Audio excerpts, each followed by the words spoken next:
No, but it's a good question about leadership, because on paper he's leading the world, but I think the world is also littered of. It goes back to the good and evil storytelling, right? And some leaders, and history is not on their side. Yeah. They lead because they feed the beast. They don't feed the good part of the human being or the good part of the soul. They feed the other side, and there's always a market for that.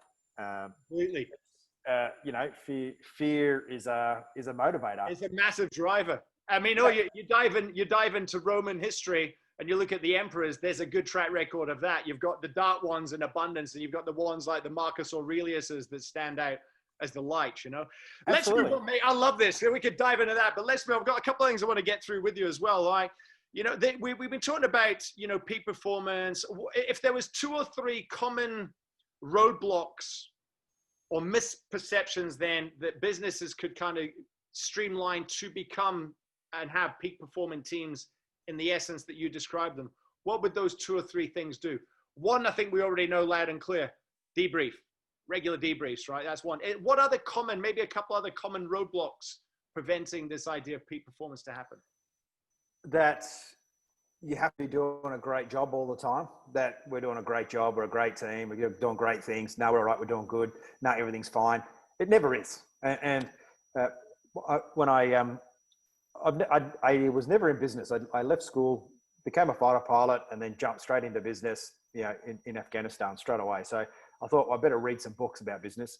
I didn't read much, but what I did read was quite an insight. I don't even know who wrote it, but it was one line, and I thought that makes sense to me. And he said, "Run your business as if you're going to go out of business tomorrow," and that way you'll always be conservative and make the right decisions, and you'll always innovate. You'll always have the survive and thrive mechanism balanced.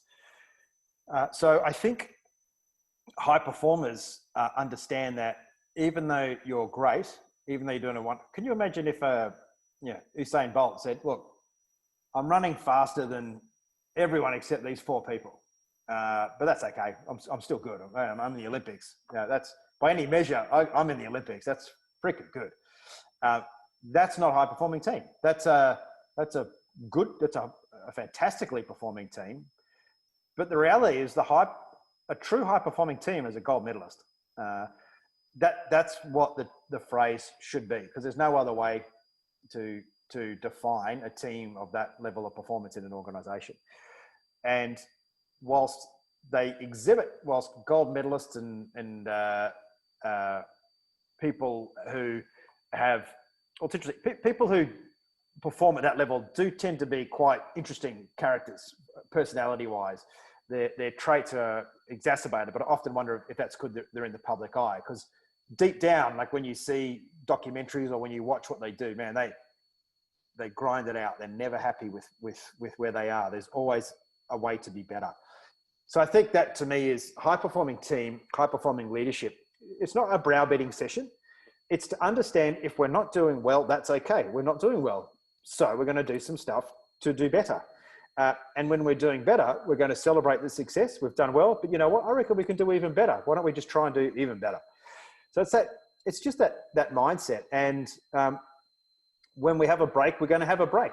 It's getting away from, you're getting paid however much to be here. You're going to be here all the time, and you're going to do work. Whether the work achieves anything or not is largely irrelevant, because I'll do that. I'm the leader. I can fix it. So I think that's fundamental. Is when I come in there and I talk about high performing teams with a lot of organizations, they're like, no, we're pretty good. We're doing no, we're doing a good job. Like we're not getting you here because there's a problem. And I'm not saying there's a problem. There isn't a problem. Yeah. You're talking high performing teams. There's no problem. This is what you do when things are going well. This is you do level of growth. And you want to do this all the time, not just good now, you know. So that's what I always find fascinating is you never walk into a room and have a conversation around debriefing and performance and have anyone in business say, yeah, you know, we're doing all that stuff. It's never happened. Never, ever happened. I'll go to a fighter squadron and go, hey, you guys debriefing? Absolutely, yeah. We had 4 debriefs. What did you learn yesterday in the debrief? These 6 things. And this is we applied, and this is how we improved.